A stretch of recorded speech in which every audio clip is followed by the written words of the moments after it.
अब निगरान वज़ीर आला पंजाब जो हैं वो मुतासरा फैमिली को इंसाफ दिलाने के लिए काफ़ी संजीदा नज़र आ रहे हैं और वो कल मुतासरा फैमिली के घर गए और उन्हें इंसाफ दिलाने की यकीन दहानी कराई। सवाल तो ये भी उठ रहे हैं कि क्या मामले को पेचीदा बनाकर मुलजिम को एक लाइफ लाइन तो नहीं दी जा रही? ये बहुत अहम सवाल है।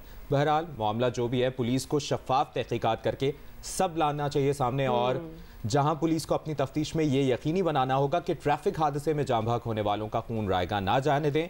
ये भी देखना होगा कि मुलजिम के साथ जो हो कानून के मुताबिक। और ये तो डेफिनेटली ये जो टारगेट नज़र आ रहा है कि ये क्या है, लेकिन हम स्पेकुलेट अब नहीं करेंगे। हमारे कॉरेस्पॉन्डेंट आज़म मलिक हमारे साथ हैं। आज़म, बातें तो और भी निकल रही हैं। ये तो एक खबर एक एक्सीडेंट से ज़्यादा एक टारगेटेड एक मर्डर टाइप लगना स्टार्ट हो गया है, जहाँ धमकियाँ भी दी गई हैं और जिस तरह गाड़ी को टक्कर मार के इंटेंट है, एटलीस्ट हमें ये नज़र आ रहा है। हाँ जी, बहुत शुक्रिया हुमा, आपने बिल्कुल ठीक कहा। ये ऐसा ही है जैसा आपने बताया कि ये जैसे जो मुतासरा फैमिली है, रफ़ाकत जो इन 6 लोगों के घर के सरबराह थे, अगर आप उनकी गुफ्तगू अभी सुन रही थी तो बिल्कुल ये ऐसी गुफ्तगू है जो किसी भी जी होश शख्स के होश उड़ा देगी और वो फरते जज्बात में रोना शुरू कर देगा। हम जब से ये इंसिडेंट हुआ था तो हुमा, मैं इस चीज़ के ऊपर बड़ा कंसर्न था कि ये कैसे हो सकता है। आपने बिल्कुल ठीक कहा। हम जब गुलबर्ग से डिफेंस की तरफ जाते हैं तो हमें रास्ते में ऐसे कई नौजवान मिलते हैं जो कम उम्र हैं। जिस तरह से ये मुलज़िम कम उम्र था, इसकी उम्र 16-17 साल है, लेकिन इस पर एक चीज़ बड़ी ज़बरदस्त हुई गुज़श्ता रात। IG Punjab doctor Usman, CCPO Lahore Bilas Sadiq Kamiana इसके ऊपर बहुत कंसर्न थे। उन्होंने कहा ये मुमकिन नहीं है कि लाहौर में कम उम्र ड्राइवर जो हैं वो इस तरह से गाड़ियाँ चलाएँ और लोगों को हिट करें। DIG इन्वेस्टिगेशन इमरान किशोर भी मौजूद थे, निगरान वज़ीर आला मोहसिन नकवी भी उनके घर में गए। 780 और 302 जो दफ़ात हैं वो इस मुकदमे में लगा दी गई हैं।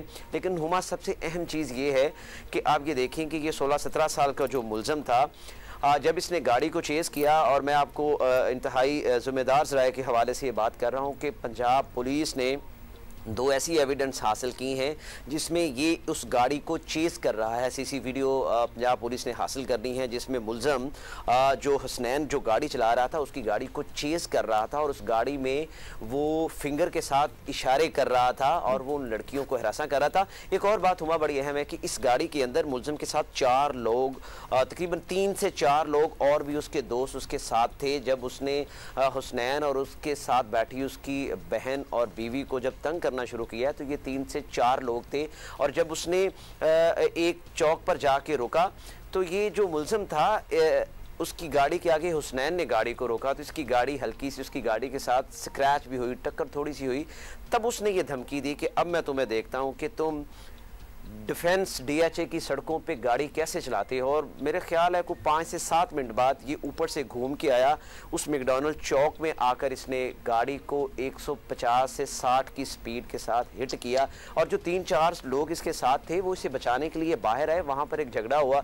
और इंतहाई अहम बात यह है कि रफ़ाकत की फैमिली वो जो कुछ थी, पता चल सका है आज़म, वो इनके इसके साथ जो गाड़ी में सवार 3-4 लोग थे वो किधर गए? मतलब वो उसके दोस्त थे, उनको भी शामिल तफ्तीश होना चाहिए। जी बिल्कुल। गुज़श्ता रात इसके ऊपर चीफ मिनिस्टर पंजाब मोहसिन नकवी ने बड़ा कंसर्न शो किया और कहा कि जो इस मुलज़म के साथ 3 से 4 लोग गाड़ी के अंदर मौजूद थे, CCTV फुटेज के ज़रिए उनकी निशानदेही की जा रही है, मुलज़म से भी पूछताछ की जा रही है। एक और चीज़ बड़ी अहम थी जो रफ़ाकत ने हमें बताई, जिनके घर में ये एक्सीडेंट हुआ, जिनके ये 6 लोग जाँ बहक हुए इस हादसे में, उनका ये कहना था कि मुलज़म जब लड़ाई कर रहा था उनके साथ और वो उसे समझा रहे थे तो उस गाड़ी में एक शख्स को वो बाबा बाबा करके बुला रहा था। वो शख्स थोड़ी सी बड़ी उम्र का था और जब बाहर आने लगा तो इस मुलज़म ने उसे कहा बाबा। अच्छा, एक बस बात बता दें, मुलज़म के वालिदैन कहाँ पर हैं? क्योंकि उमूमन ऐसा होता है कि कोई अगर बासर हो तो इधर उधर हो जाते हैं। मतलब अभी तक वो हमें सामने नजर नहीं आए उस तरह। मैं हुमा आपको क्या चीज़ बताऊं कि इतना ज़्यादा दुख की बात है कि 6 लोग जाँ बहक हुए इस हादसे में और इस कम उल्ज़म जो मुलज़म है, कम उम्र मुलज़म, इसके वालिदैन उसके घर नहीं गए, 6 लोगों की ताज़ियत नहीं की, कंडोलेंस नहीं किया, उनसे पूछा तक नहीं। और परसों जब कोर्ट के अंदर हेयरिंग हो रही थी तो 15 से 16 वकला वहाँ पर मिठाई लेकर आए। उन्होंने वो मिठाई इस कम उम्र मुलज़म को खिलाई, वकला खुद खाई। और वहाँ पर जो रफ़ाकत उस कोर्ट के अंदर मौजूद थे रिमांड के लिए, वहां पर उसको इशारे, वही इशारे जो उसने उस चौक के अंदर किए थे उसकी गाड़ी को, वही इशारे उसको। अच्छा, ये फिर तो चले, अभी फिलहाल ये समझ आ गया कि ये अगर बच्चा जो है अगर ये हरकतें कर रहा है तो where he is getting it from. ये तो हम इससे पहले बात कर रहे थे, ये कहाँ से निकलते हैं ये बच्चे, कैसे ये चीजें करते हैं, तो घर का माहौल ही ऑलमोस्ट ये लग रहा है। लेकिन फिर भी हम चले इसको फिलहाल बिल्कुल नहीं कहेंगे। फाइनली ये बता दें, ये बच्चा 14 साल का है या 17 साल का है, मतलब ये डिटर्मिन हो सके कि इसकी उम्र क्या है? जी देखिए, इसके ऊपर गुज़श्ता रात जो है वो एक डिस्कशन हुई है। आईजी पंजाब और सीसीपी लाहौर बिलाल सदीक कमियाना ने इसके ऊपर डीआईजी इन्वेस्टिगेशन इमरान किशोर को ये हिदायत जारी की थी कि इस बच्चे का टेस्ट करवा लिया जाए। बे फार्म के अंदर जो इसकी उम्र आई है वो तकरीबन 15 साल आई है, लेकिन इसके बावजूद पंजाब पुलिस और लाहौर पुलिस स्पेशली, जैसे मैंने कहा कि बिलाल सदीक कमियाना जो सीसीपी लाहौर है, उन्होंने ये इंस्ट्रक्शन जारी की थी कि इस बच्चे का टेस्ट करवाया जाए, उम्र का तयन किया जाए। हम बे फार्म से बाहर निकल के इसका तयन करेंगे और फिर उसके बाद जो है वो मुकदमे की तरफ बढ़ेंगे। ताहम ये कंसर्न तो है कि वो कम उम्र तो लाजमी है, वो अडल्ट नहीं है, लेकिन कम उम्र होने के बावजूद जो उसकी हरकत थी, जो उसकी सकनात थी और जो वीडियो एविडेंस और जो शहादतें और जो एनी शाहिदीन के मुताबिक पुलिस ने डाटा इकट्ठा किया, उसके मुताबिक यूं लग रहा था जैसे। आजम मलिक, आपसे मुसलसल इस बारे में अपडेट्स हम लेते रहेंगे। लीगल एक्सपर्ट रिदा हुसैन ने हमें ज्वाइन किया, उनसे इसी मामले पर बात करते हैं। रिदा, पुलिस पर एफआईआर गलत तरीके से दर्ज करने का इल्ज़ाम आ रहा है और सुना है कि केस की तफ्तीशी टीम तब्दील कर दी गई है। अब इस केस में दहशतगर्दी की दफ़ा भी शामिल की गई है। क्या इस बात का सबूत मौजूद है कि पुलिस ने जानबूझकर केस कमज़ोर करने की कोशिश की हो? देखिए, अभी मैं किसी स्पेसिफिक केस की बात नहीं करूंगी क्योंकि जैसे आपने कहा मामला अभी पेंडिंग है और इसकी इन्वेस्टिगेशन तहकीकात सब होगी तो और आगे सामने फैक्ट्स आएंगे। मगर एक कानूनी पोजीशन वो मैं आपको बता सकती हूँ कि पाकिस्तान में और पंजाब में अगर हम ट्रैफिक रूल्स और कवानीन की बात करें तो उनमें बहुत क्लियर है कि जो लाइसेंस की एज है वो 18 साल की एज है। अब मसला यहाँ पे आ जाता है कि इन रूल्स पे अमल दरामद नहीं होता। हम काफ़ी सालों से देखते आ रहे हैं कि कम उम्र अफराद गाड़ियाँ, मोटरसाइकिल्स रोडों पे हमें काफ़ी नज़र आ रहे हैं काफ़ी सालों से। और जो ज़रूरी बात है वो ये है कि इसको शुरू से ही डील करना चाहिए। हमें इस चीज़ का वेट नहीं करना चाहिए कि कोई हादसा हो फिर हम इन चीज़ों पे बात करें या फिर कोई एक्शन लिया जाए। ये जो एक प्रैक्टिस और एक कल्चर अब बन गया है कि पहली या दूसरी दफ़ा हम कहते हैं जाने दें या अथॉरिटीज़ एक्शन नहीं लेती, इसको बदलना होगा। क्योंकि किसी भी माशरे में अगर आप ये कल्चर बना लें कि कोई एक्शन या कोई नताइज नहीं होंगे किसी के एक्शंस के, तो फिर कोई कभी तब्दीली नहीं आएगी। अच्छा रिदा, ये तो बड़ी कॉमन साइट है और लोग जो हमें पाकिस्तान में भी देख रहे हैं, पाकिस्तान से बाहर भी देख रहे हैं, हमारे लिए, पाकिस्तानियों के लिए, पाकिस्तान में अंडर एज बच्चों को गाड़ियाँ चलाते हुए, मोटर बाइक चलाते हुए, ये बिल्कुल कोई नॉर्मल, एक आई एम सॉरी टू से, लेकिन हमने इस चीज़ को बहुत ही नॉर्मल लिया हुआ है। स्कूल के बच्चे जो कि अंडर एज है वो अपनी बाइकों पे स्कूल जाते हैं, वो वहाँ पार्क करते हैं। स्कूल्स को भी कुछ ना कुछ घरों से उनको लेके दी होती है कि तुम खुद ही चले जाओ। स्कूलों में जाके उनके पार्किंग स्पॉट्स होते हैं, स्कूल्स भी कुछ नहीं कहते, इट्स ओके, दे नो ये बच्चा 16, 17, 15 साल के अपनी बाइक पे आ रहा है, तो ये इसके बारे में कुछ करना होगा। हमने इसको नॉर्मलाइज कर दिया। मगर एक चीज़ जो मैं कहूँगी कि हमारे जो कानून है 2018 में एक नया कानून आया था, जुवेनाइल जस्टिस सिस्टम्स एक्ट के नाम से एक कानून आया था। और इस कानून के तहत जो कम उम्र अफराद हैं उनके जो ट्रायल है वो इस कानून के मुताबिक होगा। और इस कानून में जो सेक्शन 4 है उसमें उन्होंने वाज़े तौर पर लिखा हुआ है कि एक जुवेनाइल अदालत बनाई जाएगी और जुवेनाइल्स के जो ट्रायल होंगे वो जुवेनाइल अदालत में होंगे।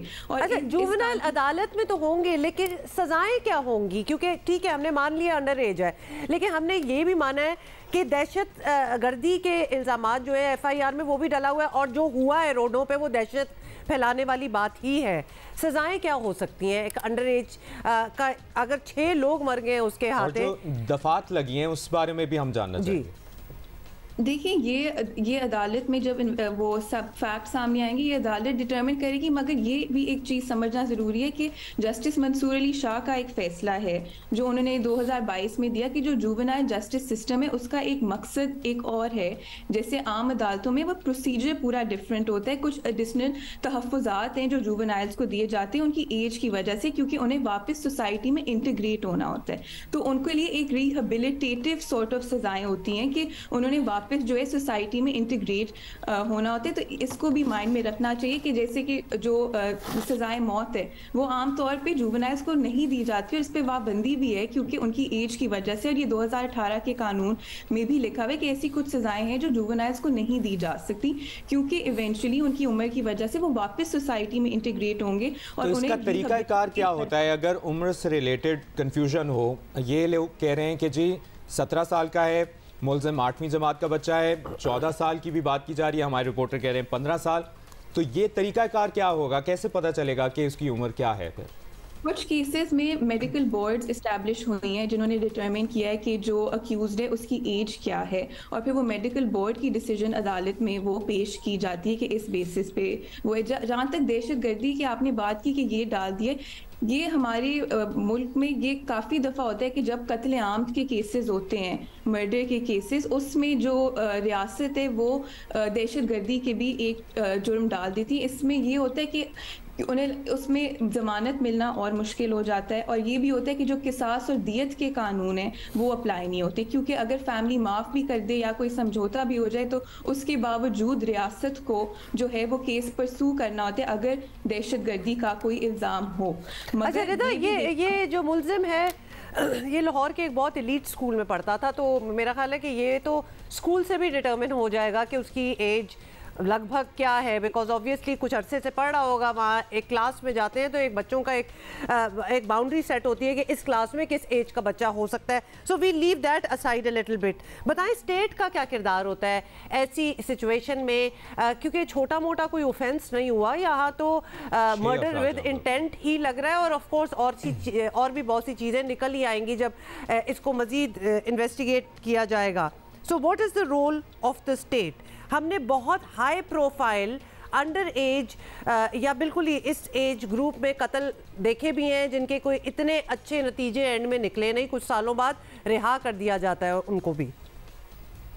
देखें, जैसे मैंने कहा, जब कोई दहशतगर्दी का कोई इल्ज़ाम होता है तो उस केस में रियासत पे जिम्मेदारी है और ये एक ऑब्लिगेशन है कि वो केस परसू करें। अगर फैमिली माफ़ भी कर दे, अगर कोई समझौता भी हो जाए, कोई सेटलमेंट होता है, जैसे दियत के हमारे जो कानून है जो काफ़ी मिसयूज़ भी हुए हैं और जिनसे मैसेज भी ये जाता है कि अगर आपके पास पैसा है, अगर आपके पास ताकत है तो फिर आप कोई भी जुर्म कर लें और उसका कोई नतीजा नहीं होगा, you can get away with it. ये एक मैसेज जाता है जिस तरह हमारे कानून ऑपरेट करते हैं। मगर वो सिर्फ उन केसेस में रियासत पे ऑब्लिगेशन है जैसे कि अगर कोई दहशतगर्दी का जुर्म है। हमने देखा कि आम मर्डर के केसेस में, कत्ल आम के केसेस में जब सेटलमेंट हो जाती है तो रियासत परसू नहीं करती। तो ये भी एक लेयर ऑफ कॉम्प्लेक्सिटी है और ये हमारी कानून की वजह से कि जिस तरह हमारे कानून जो हैं वो बने हुए हैं। मगर बिल्कुल अगर कोई ऐसा एलिमेंट है फिर रियासत को परसू करना चाहिए। मगर अगेन दहशतगर्दी जो है वो इसका एक बहुत हाई थ्रेशोल्ड है। अच्छा रिदा, अगर ये 14 साल है इसकी उम्र, तब क्या कानूनी कार्रवाई बनेगी? और अगर 17 साल कंफर्म हो जाती है फिर क्या कानूनी? या फिर एक ही जैसी होगी क्योंकि है तो अंडर 18 ही। जुवेनाइल जस्टिस सिस्टम्स एक्ट जो 2018 का है उसमें जो चाइल्ड की डेफिनेशन है वो अंडर 18 है कि कम उम्र अफराद जो है वो अंडर 18। तो फिर भी अगर वो 17 का है तो फिर उसका जो ट्रायल है वो जुवेनाइल अदालत में भी होगा, 14 या 17 जो भी है वो। और Rida Hussain, thank you so much. This is all the time we have right now. इस पर हमें मजीद भी डिस्कशन करनी है इस मामले पे। So many questions are arising.